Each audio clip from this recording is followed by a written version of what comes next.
Hello ನಮಸ್ಕಾರ ಎಲ್ರಿಗೂ. ನಿಮ್ಮ ಮಹೇಶ್ ಕಿಚನ್ಗೆ ಸ್ವಾಗತ. ಇವತ್ತಿನ ನಮ್ಮ ರೆಸಿಪಿ ವೀಟ್ ಪಿಜ್ಜಾ. ಗೋಧಿ ಹಿಟ್ಟಲ್ಲಿ ಪಿಜ್ಜಾ ಹೇಗೆ ಮಾಡೋದಂತ ನೋಡೋಣ ಬನ್ನಿ. ವೀಟ್ ಪಿಜ್ಜಾ ಮಾಡೋಕ್ಕೆ ಬೇಕಾಗಿರುವ ಪದಾರ್ಥಗಳು: ನಾನಿಲ್ಲಿ ಒಂದು ಚಿಕ್ಕ ಲೋಟದಲ್ಲಿ ನೀರು ತೊಗೊಂಡಿದ್ದೀನಿ, ಈ ಟೀ ಕುಡಿತಾರಲ್ಲ ಆ ಲೋಟದಲ್ಲಿ. ಅದಕ್ಕೆ ಈಸ್ಟ್ ಹಾಕ್ಕೊಂಡಿದ್ದೀನಿ, ಅದು ಇನ್ಸ್ಟೆಂಟ್ ಈಸ್ಟ್. ನಿಮಗೆ ಅಂಗಡಿಗಳಲ್ಲಿ ಸೂಪರ್ ಮಾರ್ಕೆಟ್ ಸಿಗುತ್ತೆ ಇನ್ಸ್ಟೆಂಟ್ ಈಸ್ಟ್ ಅಂತಂದರೆ. ಅದಕ್ಕೆ ಸ್ವಲ್ಪ ಸಕ್ಕರೆ ಹಾಕ್ಕೊಂಡಿದ್ದೀನಿ ಮತ್ತು ಉಪ್ಪು ಹಾಕ್ಕೊಂಡಿದ್ದೀನಿ.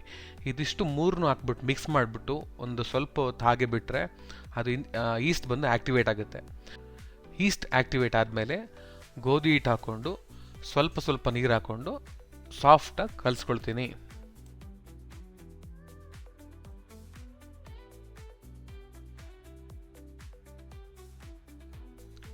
ಹಿಟ್ಟು ಕಲಸಾದ್ಮೇಲೆ ಸ್ವಲ್ಪ ಎಣ್ಣೆ ಹಾಕಿ 1 ಗಂಟೆಗಳ ಕಾಲ ಅದನ್ನು ಮುಚ್ಚಿಡಬೇಕು.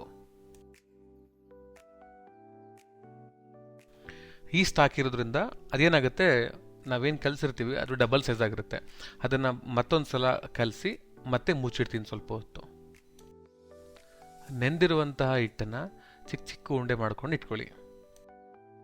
ಆ ಉಂಡೆ ಕಟ್ಕೊಂಡಿದ್ರಲ್ಲ ಅದನ್ನು ಚಪಾತಿ ಥರ ಲಟ್ಸ್ಕೊಬೋದು ಅಥವಾ ಕೈಯಲ್ಲಿ ಬೇಕಾದರೂ ಕೂಡ ಅದು ಸ್ಪ್ರೆಡ್ ಮಾಡ್ಕೊಬೋದು.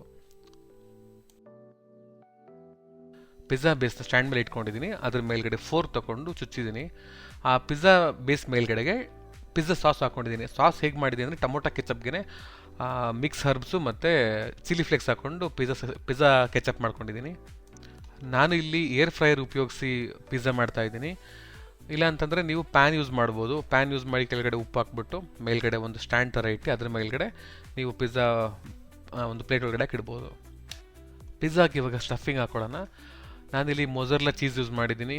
ನಂದಿನಿ ಅಥವಾ ಅಮೂಲ್ ಯಾವುದಾದ್ರೂ ಉಪಯೋಗಿಸ್ಬೋದು, ಚೆನ್ನಾಗಿರೋದು. ಮತ್ತು ಜೋಳ, ಅಮೆರಿಕನ್ ಸ್ವೀಟ್ ಕಾರ್ನ್ ಜೋಳ, ಟೊಮೊಟೊ, ಈರುಳ್ಳಿ, ಪನ್ನೀರ್ ಮತ್ತು ಕ್ಯಾಪ್ಸಿಕಮ್ ಉಪಯೋಗಿಸಿದ್ದೀನಿ.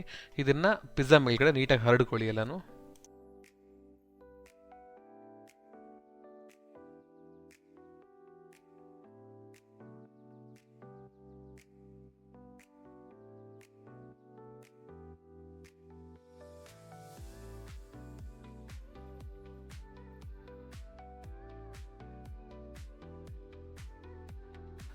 ಏರ್ ಫ್ರೈಯರ್ಲಿ ನಾನು ಟೈಮರ್ನ 25 ನಿಮಿಷ ನಿಲ್ಲಿಸ್ಕೊಳ್ತೀನಿ.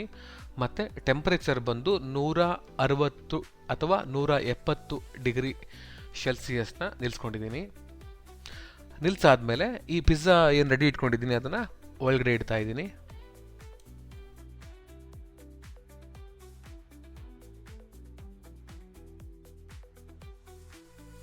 25 ನಿಮಿಷ ಆದಮೇಲೆ ತೆಗಿತಾ ಇದ್ದೀನಿ. ನೋಡಿ, ಪಿಜ್ಜಾ ಈ ಥರ ರೆಡಿ ಆಗಿದೆ.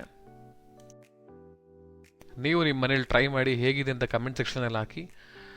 ಈ ವಿಡಿಯೋ ನಿಮ್ಗೆ ಇಷ್ಟ ಆಗಿದ್ರೆ ಲೈಕ್ ಮಾಡಿ, ಶೇರ್ ಮಾಡಿ, ಸಬ್ಸ್ಕ್ರೈಬ್ ಮಾಡಿ. Thank you.